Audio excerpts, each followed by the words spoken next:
Dulalda, of course, is a mentor, senior, and an architect of immense repute who's single-handedly laid the foundation of architectural practice as we know it in the entire eastern India.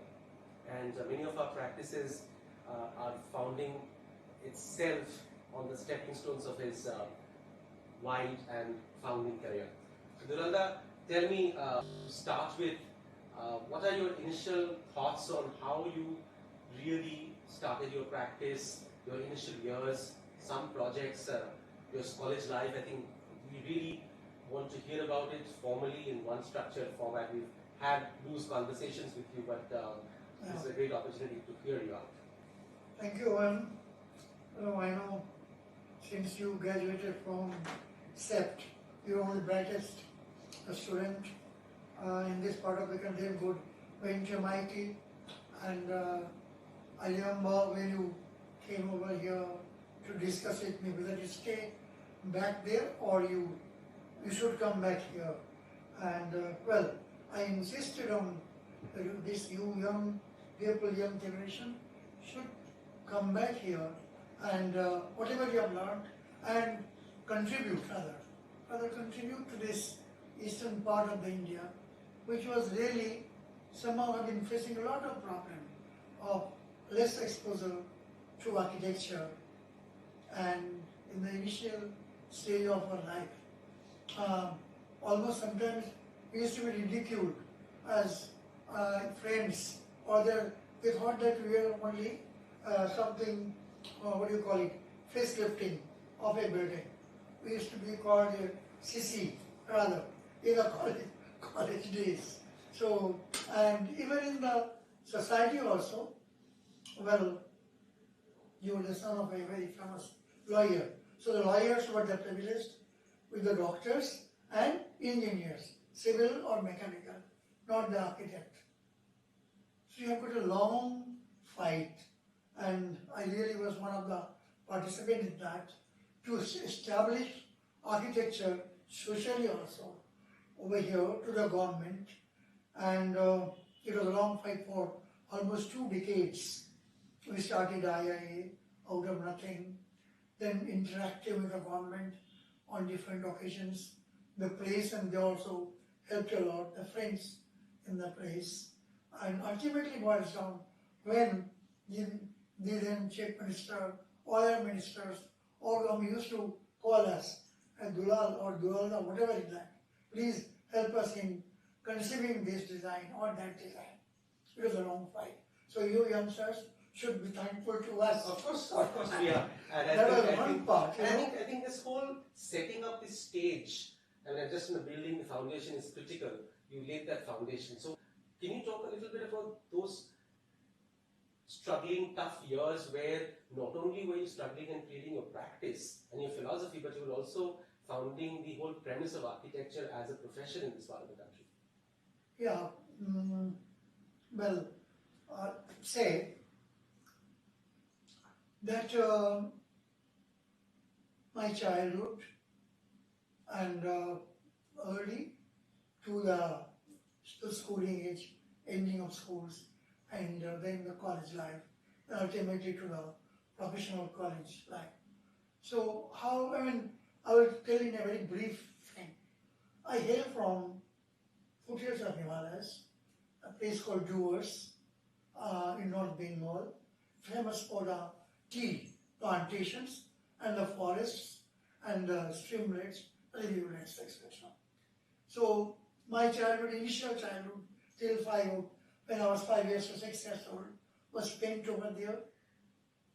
And it was embedded into me, the appreciation of nature. And like nature is the supreme power. Wherever you see, nature is the predominant, and there will be some odd buildings on stilt, on very humble method of construction of wooden things, CGI sheet roofing, CGI sheet wall, and but all embellished with a little bit of patch garden in the front, or the vegetable garden, or other gardens at the back. I remember after that, when I left, that my father went for a a transferable service. We used to come every pujas during Bengalis, Durga Puja. We used to come there because of my grandmother. So I remember when we used to leave the station, a quaint, beautiful station, very well, very vernacular. Then had a small, about maybe 500 meters or something then, through the railway buildings, made of beautiful brick. Some of the buildings made of jack arch, that is vaulted, and exposed brickwork. Then maybe that also came to my mind. The buildings were not overbearing.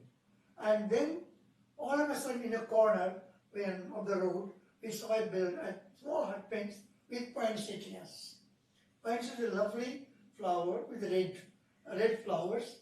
And Lakshman was a tribal person, he owns the house. So that was the point by which we have come to our house. Then we turned over there. So like that in my life, that was so dominant. Then we entered into a small 2-story structure.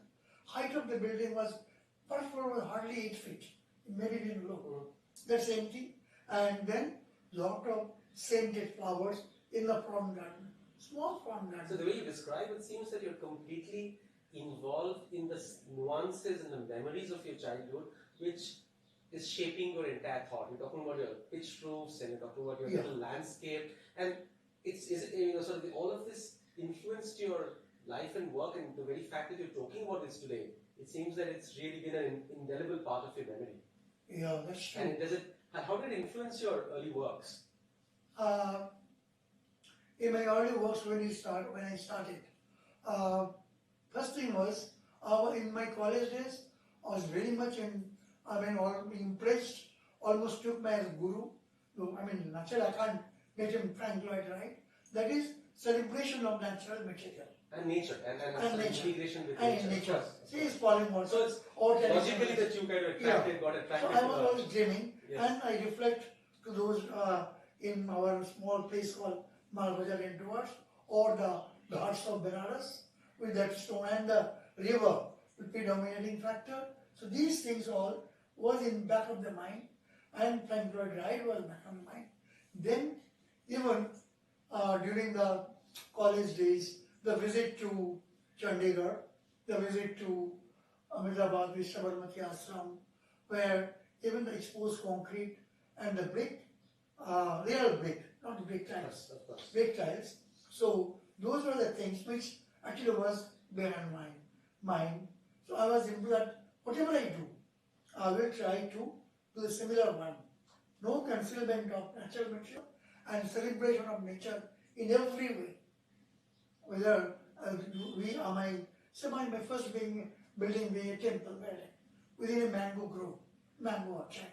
So there you see the tip of the temple through the dense foliages. And even though we have been taught and seen in the books, while you used to draw the perspectives, tree was a big factor for giving you the scale. A tree in the front and the human being, and slowly trees going at the back, dense, and you see the building, not a barren building.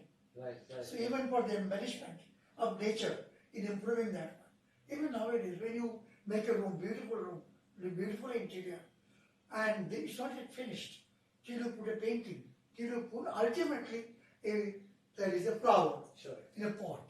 So that is the ultimate thing.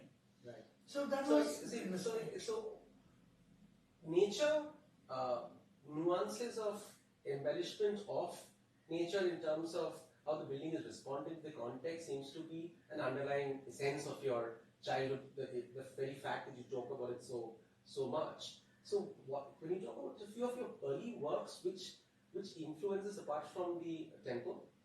Yes. There was another small building which I made for Bila guest house in a place called Triveni, outskirts of Bengal, on the river side. So there the prime thing is, when we enter, we have the picture window I have learned, but I have never drawn it. So I will have a picture window. I climb up the stairs and see the river Ganges straight, and the boats with your sails sailing over there. And I've seen that before making the building. I've seen that picture. So I'm arrested in that picture window. And over there also, I use this exposed brickwork and brickwork and concrete. But in my some other housing, one of the housing building, initial housing buildings, I have tried that. I have seen what are the problems. First thing it was, I can't do exposed concrete in that. It's a high-rise building, say about 10, 11 story, 11 story. But I told my, and those days selling price was 50 rupees per square foot. So in early, it was in 72, 74. And you have to derive a perfect project in your dreams with landscape and material, everything together in the price point. So what was my condition that how to build that thing? One was that first we make the structure, plaster it, because of label. But during construction, it was very ordinary construction. Ordinary in the sense, we did not have any machinery. This is a high-rise building. High-rise building with bamboo, scaffolding, and wooden framing work. And this is the 70s, late 70s? In late 70s. Not late, mid-70s. Mid-70s. Mid-70s, 74, 75. Right. So, we told them make the total structure, then plaster it, plumb and etc. Then paint it also. And I will tell you why paint, because when you make the exposed brickwork at the later stage, the splash of color can be over there, it's smeared, the whole thing gets lost.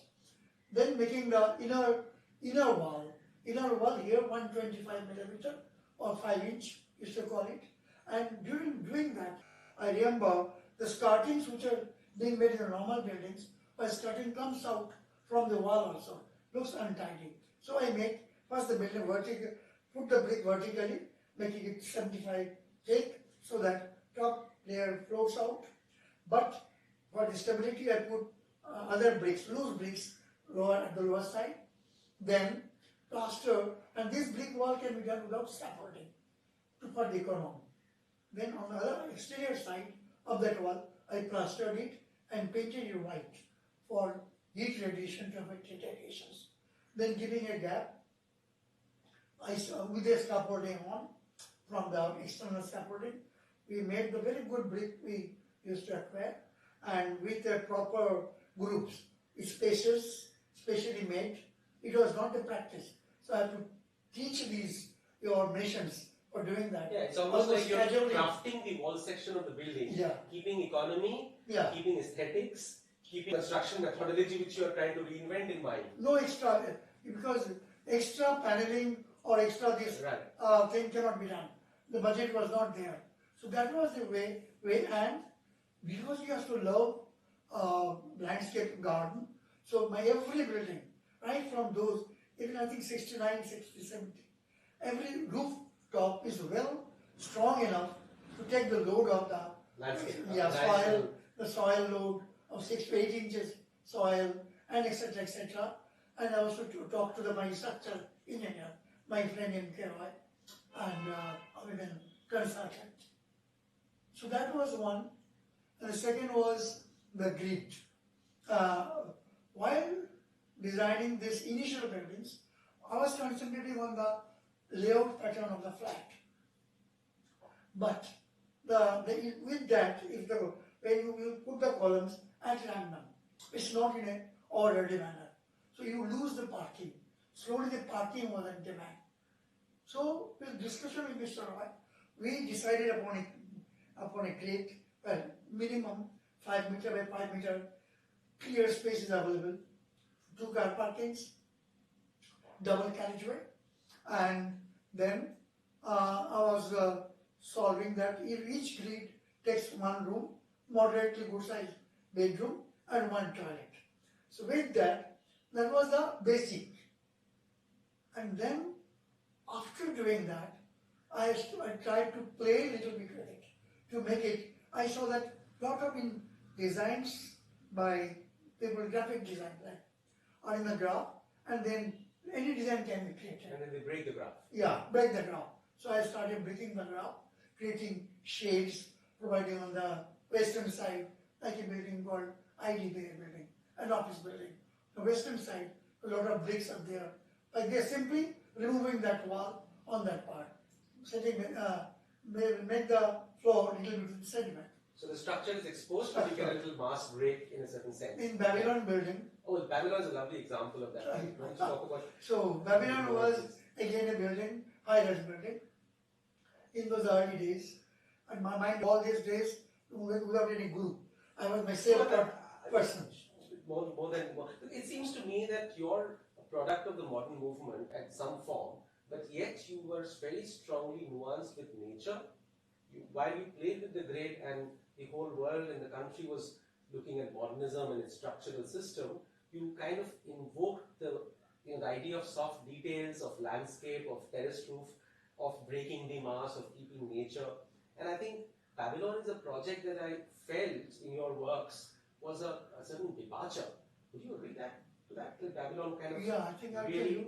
The little initially, what happened when I was being told to make a high-rise building, apartment building, over there, I was very much disturbed because that particular area of Alipur was a bungalow area, semi-detached bungalow. The rules were there, but slowly the corporation, they have become a little bit free about lenient about lenient. That's the right word. Lenient about that, and I feel very pained about it.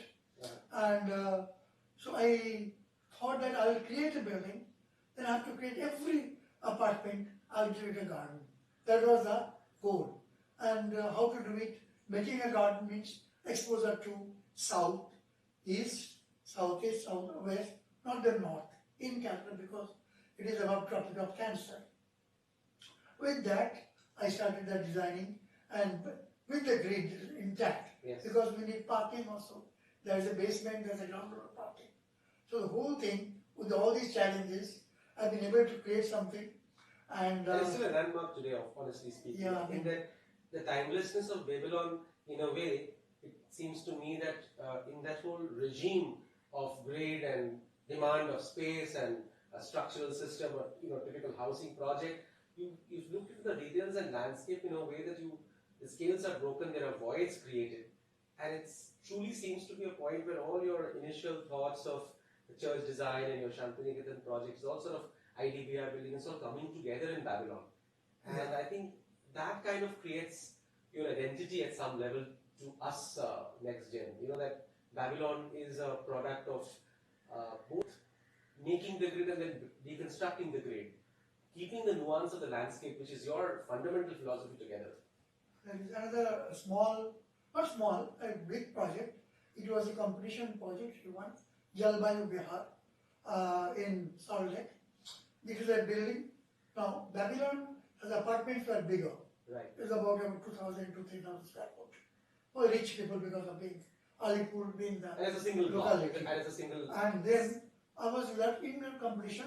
It was asked to build an apartment complex where the apartments are 1,000 square foot and 800 or something like that square foot.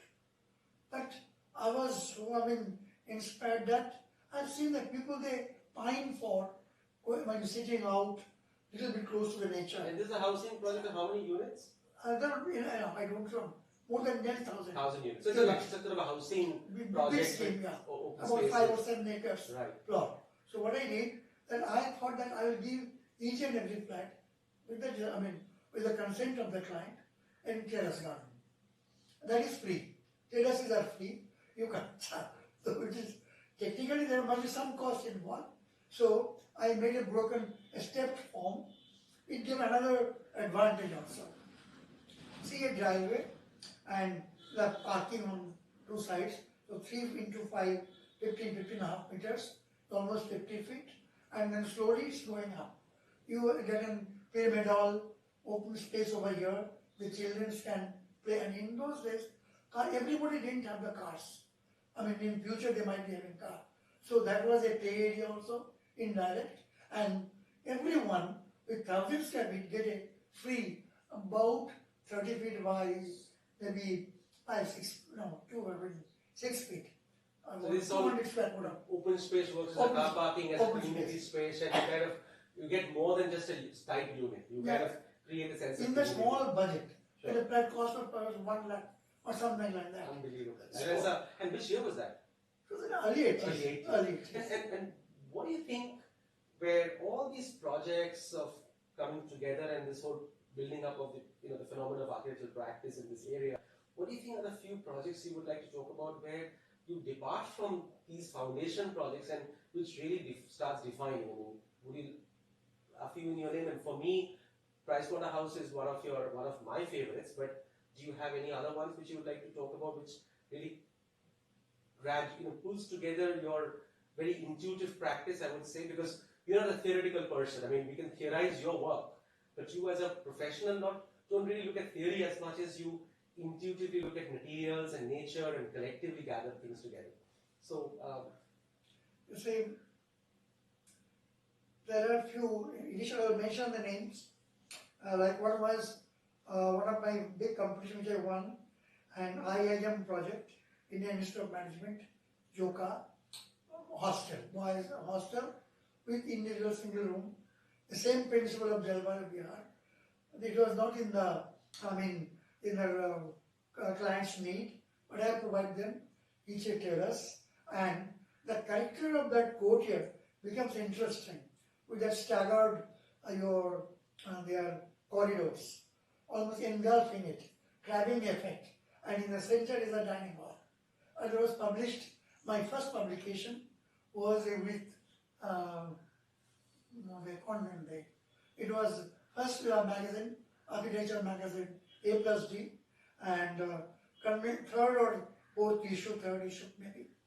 Convent was the main architect in focus architect, and I was there. 80s, all in 80s. So you all remember our first publication, so I guess that's the. Oh, I'm sure we published it many times after and that. If you remember the first when one. we started, no publication. Yes, yes. So there were the first publications. It was published over there, and the temple which I made for the builders was published in an Indian concrete journal. Lovely. Lovely. So I mean, I'm sure the concrete journal didn't really think of featuring a concrete temple. Just going backwards, I remember your little nuance of you ran out of the budget and how the DT was also in concrete. Yeah, in that way, my first project was executed actually. There were 3 projects, but this was executed. A small temple for bearers near Calcutta, little outskirts of Calcutta. Budget was 50,000. It was a tough competition, not competition, sorry, or lot of discussions, and then it was a modern temple. The only modern temple for villas. Otherwise, it's not decorative. It's plain, bold, simple, in a grove. 50,000 was the budget. 6 months is the time of completion. Not 50,000 and 1 rupee. Got 6 months and 1 day. And my fees was 6% at that time of our Institute of Architects. Your 8 of fees was there. And 3,000 rupees. And we completed it. And then to make again that small building to look big, and to bring the nature inside and the building outside. So you use 2 or 3 walls, long walls, with lot of intricate design created out of bricks, different patterns, graphical patterns. So I did that on those walls. So because economic, I don't have any stone, carving, nothing. So nature, material, expression. Keeping the budget tight, so all sort of starts coming together, and of course, the concrete DT. You mentioned about the DT. You ran out of money. DT was there's no money. The DT was made up. Wow, that's really true. So there's another small. I'm talking about my past. This small building I made for in Shantiniketan, 2 buildings rather. One part 1, girls' hostel. So that was a small building. But before doing that, I went to Shantiniketan and studied Tagore's building and other buildings, small, simple, and but very low budget. I mean, no quality painting, just cement, lime wash. The simple lime wash. And I tried to keep all that was a very wooded area. So I kept all the trees in the court, etc., without cutting a single one. And incidentally, that was being displayed in the Festival India Paris. There was big exhibitions over there in the late 70s. So that over there, I tried to make it that the building should not become a very conspicuous. It should not over, because that whole ashram area with trees and your other and that smaller buildings, single story, low heat, with a little bit of detailing and adaptation of some designs from our old architecture. Mine was staying simple with Cairo. So I quite like that building in my own way. It's one of your early works, Early, essentially. is my early work. And in geometric pattern, when geometric becomes a structural thing, becomes very, for me, it's very strong feelings. My church building, one was Church Kalyani. In Kalyani, that was a first I had A4. Still A4 the most stable form. And now being a church, we will study a church. So there are a lot of different areas with different space areas, different heights. Volumes, yeah. Different heights. Volumetric variations. Variations. So I took creating different triangles, triangular space, and interpreted it into each other. And so that building, but again, externally, your strong concrete beams and columns. Infill was exposed brickwork, generally no tiles, exposed brickwork, and little bit of glass. I'm always little bit restrained about using of the glass because our hot and humid country.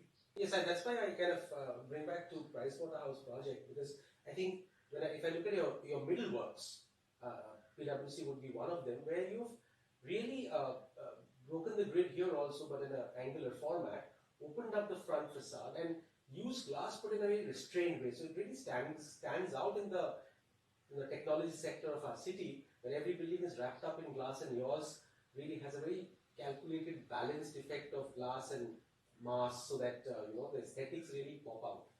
A little more of that. I would love to. It's one of my favorite projects. Sure, I will tell you why.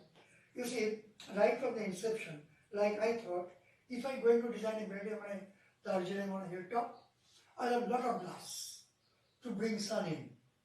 If I have to do something over here, hot and humid, I have to have openings where breeze can come in. Now sun is okay, you don't need it so much. If I have to do something down north to west, the windows will be less, the courtyards will be more. So cooling it. So these were the things which all the architects studied. But I want to use it over in my designs also. That visually, you can think of visual now. Now office building, so you have got first little scope coming out of the typical apartment buildings where the opening and solids are also equal, extremely difficult to create a good, nice, balanced design. Like when you, in an interview, think of a room, big wall, one painting, solid and that brick. Even I've seen that in the northwestern part or in the Middle East, lots of solid wall with small punches of windows. And then all of a sudden, there is a jalis or something like that. So these are the composition, sense of compositions, which you can apply a little bit over here. There is one. And those days, first time this deconstruction was, being noted. So I thought, But your deconstruction was really natural. Natural. You did not a very theoretical person. Yeah, functional. Because my whole goal is that form follows function, not the other way around. So it was very long, narrow plot. I made the great that functional area. Entrance is right in the middle. The two wings, middle. You can't see the entrance from. What you see? A flat block. So after doing that, and then I have to see the orientation, east, west, etc., etc. You will find that on this side was perhaps maybe west. First thing I want to see the entrance. And then I slashed it. After doing I slashed it, and so that right from the entrance, I wrote, you can see the entrance. And then you go along that. You feel going towards the entrance. From the bigger garden, frontal area, slowly you are going over there. Then, when you enter, I actually burst the whole space into different spatial way, creating opening like that. So that was it, with a little bit of water body. And using of glass wherever it is needed. until and unless it's functionally needed in the room. So where it's not needed, I made it a solid one. So this is a little bit This whole philosophy of grid breaking is a part deconstruction and part departure from modernism at some level. I mean, I'm just trying to sort of making my feeble attempt of theorizing your works, which is completely natural and inspired by nature and material and construction systems. But I feel that in Pricewaterhouse project, the corporate building, this whole phenomenon of grid breaking, use of material is coming now in an institutional sector. And I think you can start... And big terrace gardens. And terrace gardens, of course. With the main conference hall. That was ultimate. I have to do it.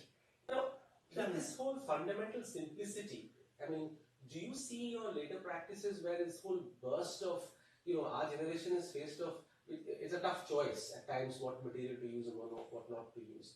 So how do you see some of your later works, or this, if I may call them later works, more where do you still stick to your fundamental thoughts, and how much does new material influence your architecture currently or in the last couple of large projects? Before I come to my little bigger projects, there's another small project which I like. Yes. There's a small bungalow I made for one of my friend in Siliguri, put this up again, Himalayas. It was his second home, not the first one. And when you go to that area called Uttarayan, at the backdrop, you see all the hills. Even you can see in the better days, Corsium, Yes. the lights of Corsium. And not that hill, of course, but there's a road. But currently, after this whole pollution is Maybe. over, now you can see Kanchenjunga, apparently yes, from maybe. your this plot. So what happens, when he gave initially, the client was very much, I must make something of that typical postmodern, or that means almost an antique, keep building, colonial. Sorry, that colonial type of building and hotspot of it. So I told my client, put my foot down, I'm not going to do your thing. Then somehow the friends they suggested him giving free hand. With that free hand, I was imagining that I'm going to almost, that is my idea. I created a deconstructed in my own way, simple building, and show that even with the odd shaped rooms, little bit, not all, can be very functional. But there I was quite successful in gardens entering into the house coming out into the garden, a lot of terrace gardens, and my interior expertise, that almost creating a stair with steel and wood and little of glass, almost like a sculpture. So there, ultimately, and then little bit of relief with the slope. Whole thing is sloped actually, with some solid. And it's a single bungalow, which is an iconic project in some sense. Not a very big garden, smaller garden. To make, thing was ground floor was little smaller, upper floor is little And you bigger. kind of use those shaded areas for landscape to come into the lower level. Coming into the lower level. So that was that. And then, So at that point, I would like to bring in, as a right point probably, to bring in Amar Badi, a project where you have both your sort of scale of housing come in, and at the same time the individual, the sense of material, it's all sort of coming together. Amar Badi, really. One of my, because I remember those younger days in doers, building were made of immediately available shallot and suggestion, that's all.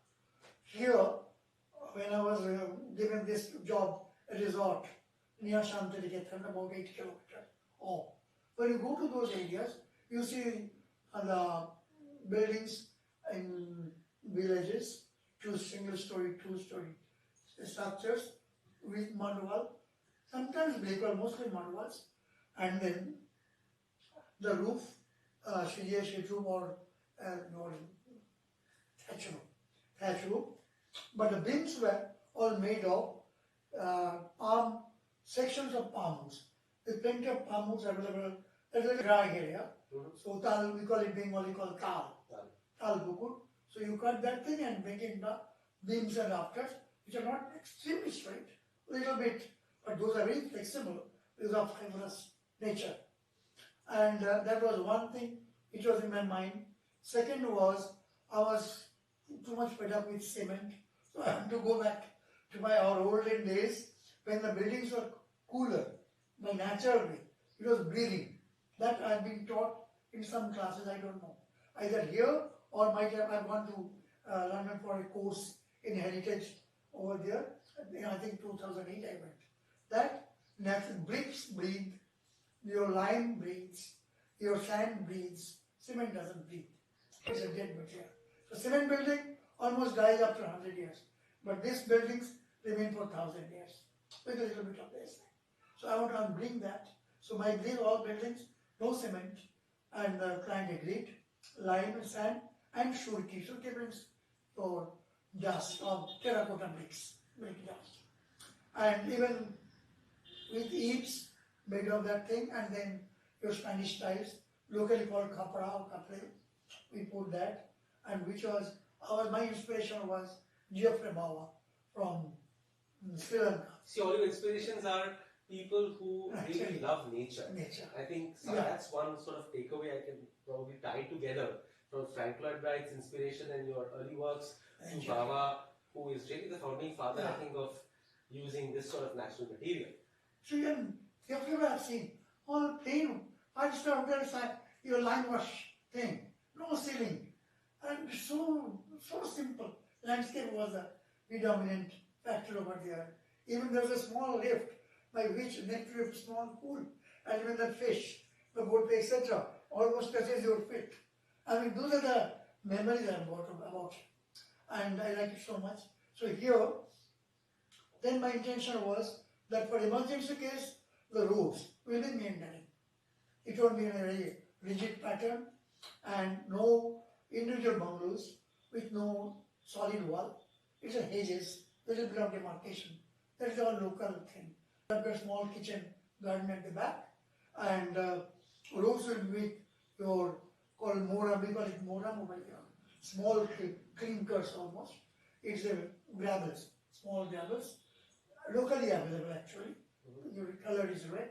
Even on Shantinikantana sun is also that those roads Right. are there. It's again it brings water goes deep in, the trees become strong. Roads of that, and even the road, the creepers will crawl into that road. Center of the road is little sloped down. I've seen in the villages when it rains, so it goes down like that. It's like a channel, and being collected somewhere. I also made some collection. So your rural observation details come together in this. Yeah. Despite the real estate project, you bring in all the local nuances. I think what excites me a lot to see at one level you're working on the Amarbadi or the PricewaterhouseCoopers project, which is a steel and concrete building in the heart of Sector 5, which is the tech quarter. And parallelly, along with all of this, you're also looking at and constructing extremely large housing projects and the convention center. So your repertoire from the micro detail to the macro projects are seamless, particularly in your current few projects. So how do you sort of balance this whole scale and the, I don't know. Again, it's maybe the love of my state also maybe there. I'll give one small example. You haven't asked for it. There's one project which I liked and I was emotionally involved. I was doing a number of restoration projects in between. conservation projects. Yeah, on the restoration project. My inspiration was a project in Kathmandu. I saw that one project, small project, in Kathmandu, it's called Pacham, in Pacham. Yeah. So I can make a quarter scope, but only I will be here. I'll make it brief. Only one project. First project was the same architect I employed as my consultant, a German American, and because we learned about that chemical analysis of the buildings, the plasters, mortars, these and etc. etc. But forget about that. Come to the one small project. There was a theatre hall in North Calcutta, which was a founder of the about 200. History is 200 years old. It got burned down. Theatre hall called Minarva. It was again now in a totally broken, dilapidated construction. The famous actor, the stage actor, and later of course film actor Utpal, that was running over there. I've seen theatres over there longer and etc. And all the way, one of these days, as I told you that this then Chief Minister called me and Dwalababu, please restore this. Can you do it? Yes, my greatest privilege. It was a very small, compact area, but no fees. Okay, no problem. So, you see, even the fees could have been 30, 40 lakhs. But I said, forget about that. I mean, all great my projects contribution. All great works comes with a passion So, and no cost. then what I did a research work on that from history. And one of my Sharmani Saha, he was previously working in I don't know what group or something like that. So from their thing, he took a full history of that, because without knowing anything, you can't design. And I never designed a theatre in that way. So we made a movies out of it. And there was movie wala was some genuine cinema who makes the cinemas, and the budget I spent from my pocket. Those days about more than a lakh. And that was quite for me. So he interviewed different people, including Shobha Sen, the wife of Utpal Dutt and Sriyatis, and even your Taposh Sen was interviewed in that. And we made a movie, beautiful movies, still lying with me. And then I thought it's not enough. I had workshop with all theatre personalities, like from Soumitra Tapore, that and Taposh Sen on the light thing, then a lot of other things. Present Maragalo, the lady who died. Theatre, Hindi theatre used to do Hindi theatre. Very famous lady, Usha Gambhir. There are about 18 people. I called one of my friends, organized it in Bengal Chamber of Commerce. We had that meeting, workshop, before doing anything. So I got everybody's note. Then I thought it's not enough. I went to London on my own expense. Went to London and stayed there. One of my English architect friend was with me. He helped me. So from the Globe Theatre, about 7-10 days, I saw each and every theatre hall. And he also made one theatre and the conservation. How to conserve it, how to leave it as it is. I mean, don't finish it like that. But a lot of things I learned from there. Then I went to Scotland, and over there was a big warfare where the last fight between Scottish and English people was held. And there was a big Maidan, there's a little house where you go there, and there was a small movie for 10 minutes showing the history of that war, etc. I was impressed by that. So I thought I'm going to create that in my, something new I have to give. In that Minerva Theatre, I made one small audiovisual room also. Then we call it in Bengali Adda, or gossiping together. So even for this theatre people, we made a lift. I know that space is very small. Lift for your makeup rooms, etc. Green room. Only the defect was, in what I've seen over there, the backstage is 2.5 times than stage. But main thing is being done. Our backstage, even from there, is 1/4 of the stage. So that was. So we created that basement there. The workshop, that workshop can be done, and rehearsals, etc., etc. So that was one project.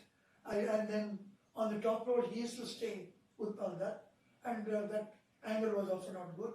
I did a museum of Utpal Dutt. But the problem was with architects. After we finished the job, we have thrown out. Nobody will. Then it is with the PW requirement. How it is going to happen? How they have improved it? No idea.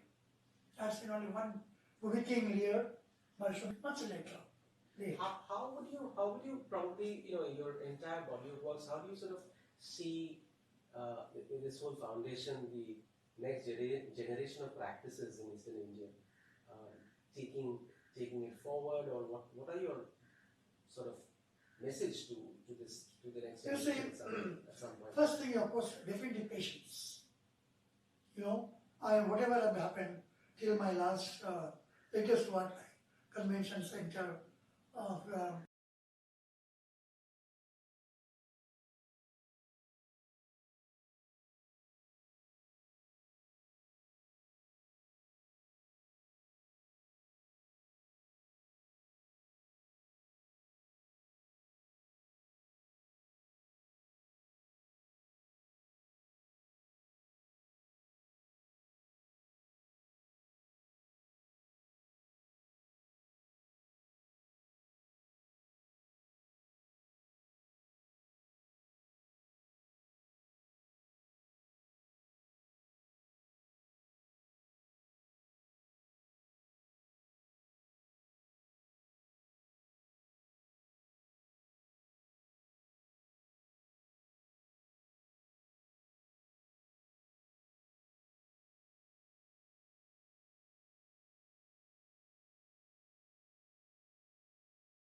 learning what are the markers.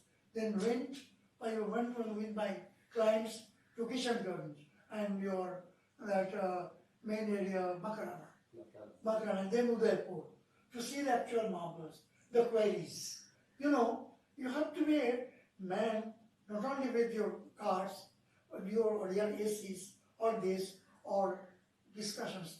You must go there, feel the material. I have learned. My one of the inspiration was St. Peter's Church, Michelangelo. Michelangelo, not Last World Life. The other one was, there's a book on him. The Last World Life was for Van Gogh. I'm forgetting it. Whatever is that. I have read there that at night he used to go to the hospital, steal a dead body, and used to dissect it. And agony and the ecstasy is the book, and it was. Yes. Otherwise, we sold somebody. So that's how his sculptures are so fantastic. I mean, even you see that patience, going to the depth of things, figuring out right from others, involving them into your own practice in life. Listener. So try to be a great listener.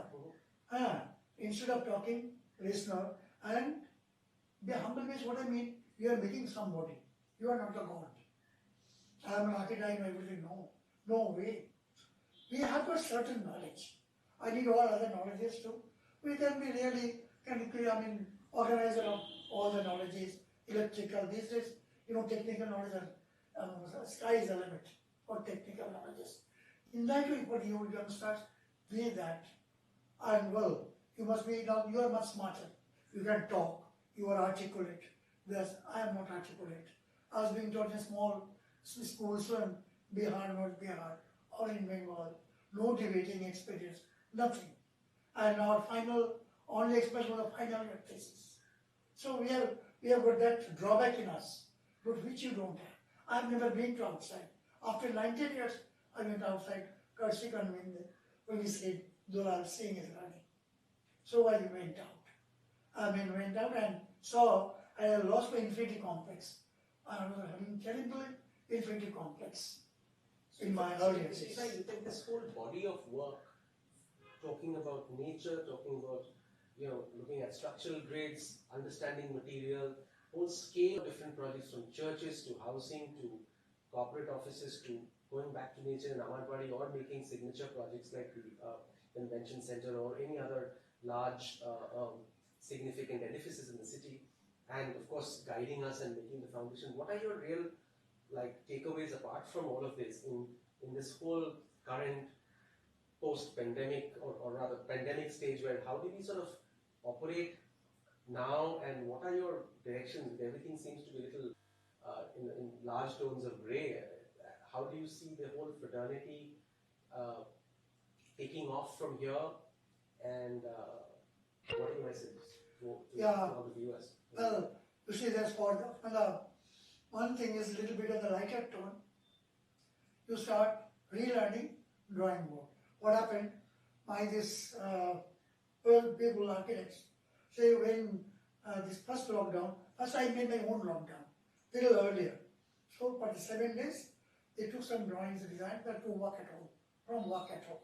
I took something for myself. So lockdown was from 7 days, going for so many weeks. After say 1 month, they said their laptop, as in what is the language, something hanging, something was there. And okay, so they stopped working, couldn't work, and no communications. But I took a drawing, and only one day, with the help of my police friend, I came to the office, to few more things, and my hand drawing continued. So hand drawing I never failed. So I could do so much of drawing, and the technical people could do so much. So we go back to your basic essential. You can't go back. Yeah. You can't go back. You don't have to go back. There's a tremendous amount of scope you have got now, and to create any building, any design, any drawing. Speed, you can have the speed. With hand drawings, you can't have that speed.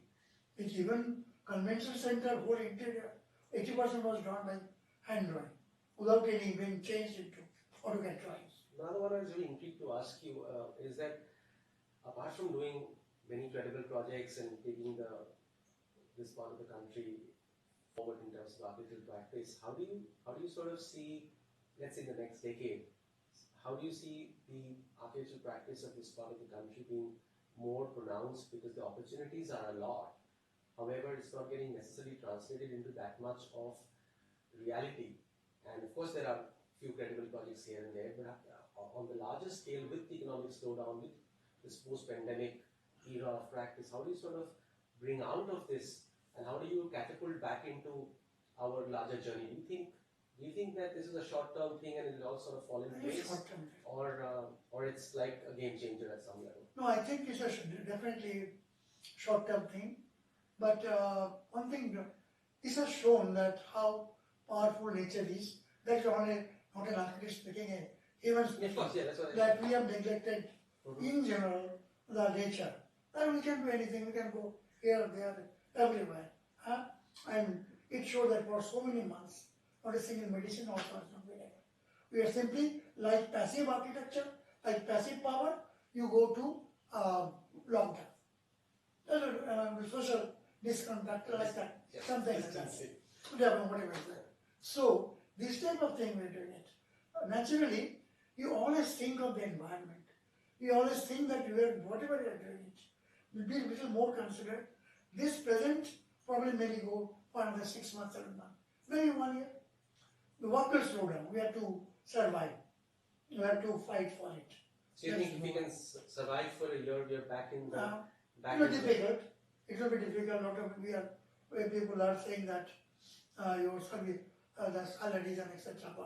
You stretch a little bit, do it that way, or don't come till everything is normal.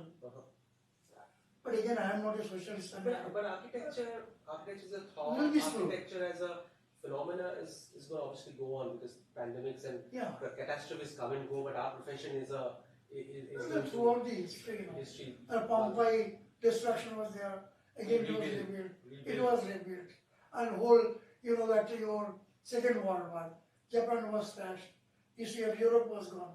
Again, so there's a whole word of optimism from Virala in terms of not only taking a snapshot at his entire practice, but also encouraging our generation in terms of sticking to our guns and re-looking at the next decade, and maybe this pause, and hopefully this is just a pause where we have a time to ponder about ourselves. Yes. And then right. I think it's a great opportunity to catch up with you for so long, because there's in our rut of running around, we hardly get a chance to. Yes, you must think pause. What went wrong?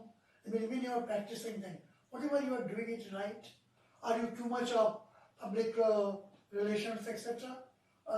You are reducing your effort in actual creation, and are you not considering hearing the people's demand, etc., and trying to work out with it, and you are getting some praise.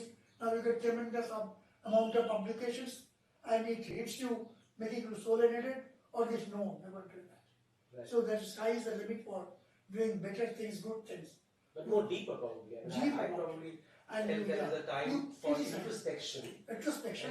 and kind of even think about this whole connect and where you started from and how do you want to redefine yourself in the current context. Yes. Because somewhere this has really made us think and think about our lives, think about our practice, Yes, that is your root. You don't forget your root. and that's been so much consistent in your work, right? Right Yeah. through. That's not swayed. Even I have come back to my root. Yes, of course. This is my, after working in the main city, coming back over here, It's a when I lovely started my studio that practice. Yolanda has set up in the neighborhood of Lake Gardens. In fact, this studio itself it has been a very sweet project where the whites, the timber floor, everything sort of brings about a nuance of connected to the material. Thank you very much. On that note, we will end this conversation. Thank you, Duralda, for spending so much time and talking about all this. I mean, I can sit with you for a couple of hours and ponder, but Yeah. we have to conclude We this have to session conclude. somewhere. But I think what Duralda's conversation has set us thinking more about pondering and thinking more about where we will go from here. And so, do look at his projects on the website. And thank you very much. Bye.